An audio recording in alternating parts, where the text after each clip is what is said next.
Hey everybody, welcome to another episode of Reviewing Comics with me, Alex Turbin. And this week I'm going to be doing Justice League number 5. But before that, I'd like to show you some comics that sponsor the show.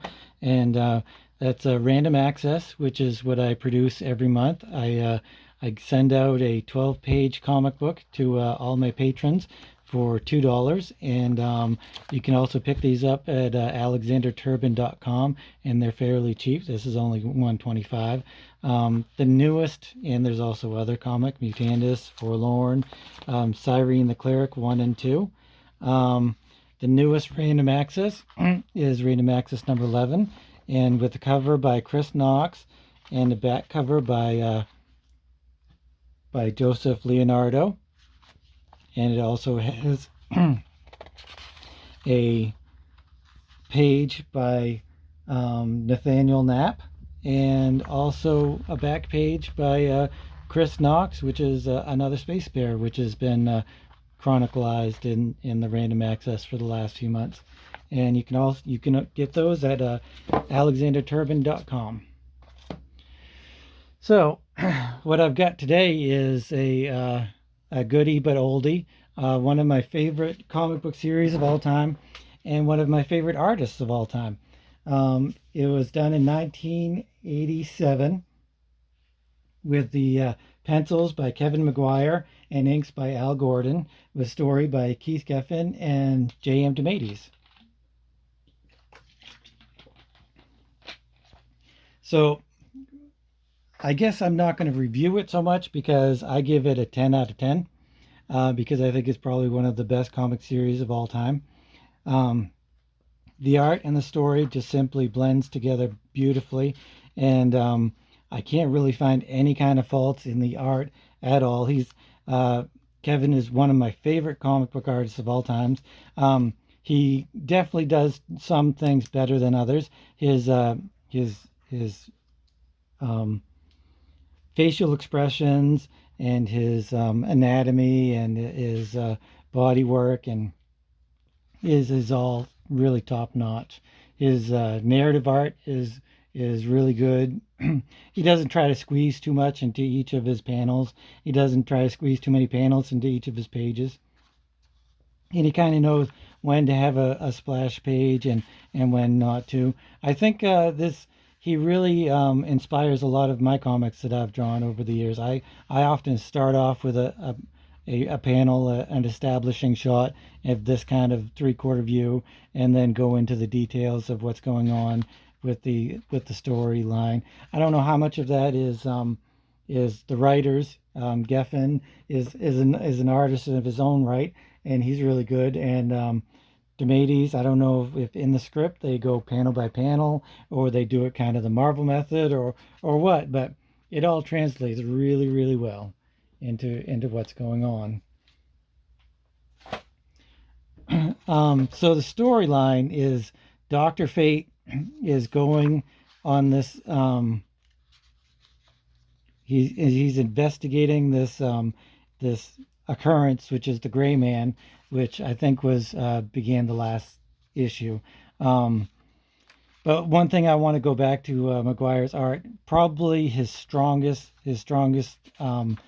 thing that he can do is faces. His faces are really beautiful. They border on realistic looking. I mean, it's in the emotion of his faces are so great, you know. But he also does everything well, you know.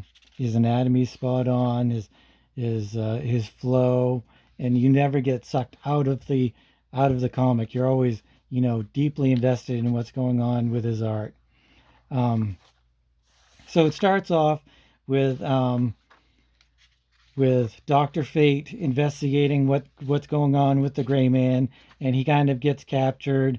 And there's this whole other story arc where there's like a Rush Limbaugh type character where he's out to get the Justice League. And this is one of the really important parts of this book, is that when I went to start reading this, or when I started getting this back in '87, because I got this off of the newsstand, I was, and kind of still am, a Marvel zombie. Um, I don't really say that with pride, but I don't say that with negativity either. I just simply think that Marvel has made better comics. I mean, sure, I have loved my share of DC stuff. I love Watchmen. I love Dark Knight. I love Swamp Thing. And there's a lot of other DC material that I really love. I love all of Grant Morrison's DC stuff. But usually, the stuff that I love in DC are they're writer and artist centric. Whereas, because I'll follow an artist or a writer doing DC work, but as far as characters go, I'll enjoy Daredevil even if it's written and drawn by somebody that I don't really know as much. So I guess that's the difference for me is Marvel, it's all about characters, and DC, it's all about, some of the characters, if a really great writer and artist is doing it. I won't follow, Superman or Batman or any of the other real characters unless there's a fantastic writer or artist that I love.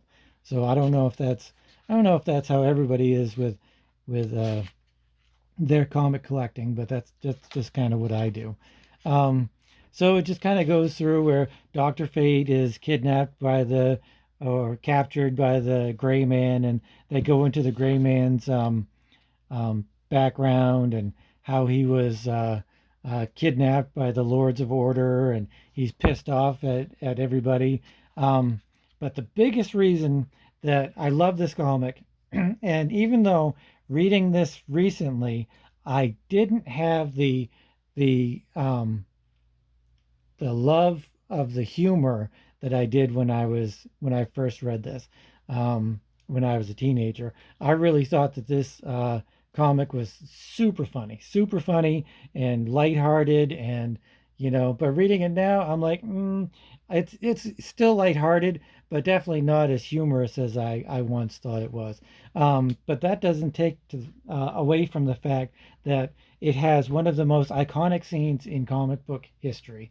And there's a few iconic scenes in comics that as soon as you read them, you know that they are a a spot in history in your comic book reading that you'll probably never forget, and you'll talk about with your friends, or you'll always look back and think fondly of it. Some of them are like the in the Watchmen when the cogs are falling. Every time he says the cogs are falling, it just brings back this imagery of what he's talking about, of his whole history with the war and his father and his whole identification.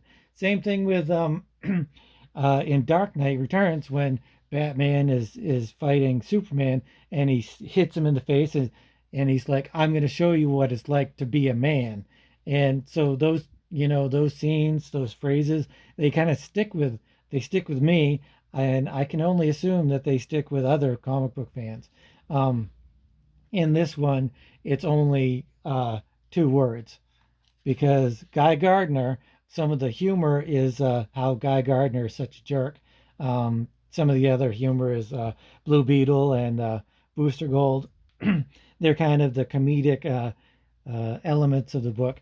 But Guy Gardner is such a jerk, and he's always causing trouble. And he finally starts causing trouble with Batman, and he's like, "I'm gonna kick Batman's ass."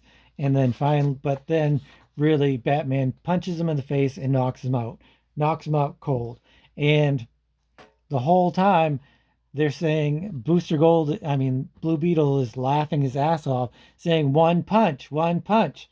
So I know that me and my friends were always like talking about one punch. It was hilarious for us. But that was just us. Maybe we were just silly. Um, so anyway, the story goes on, and like I said, the story isn't really. I don't love the stories of these Justice Leagues. I don't remember them really from back then, whereas a lot of Marvel storylines I will remember to a T.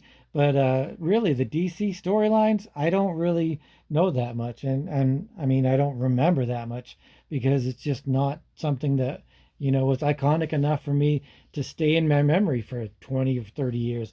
And that's really when you look back at comic books and you're thinking about what you really love back from your childhood or back from your teenager or whatever years when you read them, is you want to look back and you want to remember what happened. Like Dark Phoenix, you remember everything that happened, or I remember everything that happened.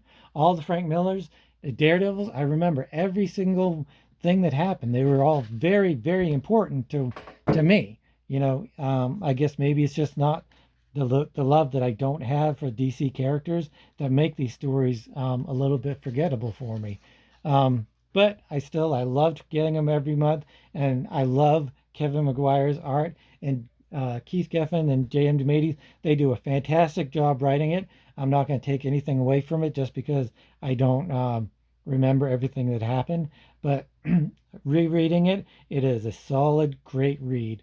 The dialogue is great. It's not like X Mutants, which I reviewed last week, where the dialogue was really campy and kind of CW-ish, and even though it was still good, this is more good and solid, and there's nothing really that I can complain about it. The artwork, like I said, is fantastic. It's simple, but not lazy, and it's clean. Maguire is probably one of the cleanest artists I've ever seen. He and Mike Zeck and some of the others they're just super super clean, and it's sometimes I kind of aspire to that.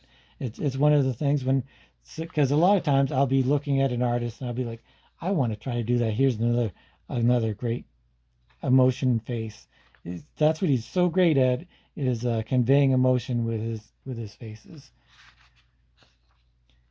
And so that's Justice League #5, and pretty much all of the Justice Leagues that are the team of Geffen and DeMatteis and Maguire. They are really all fantastic.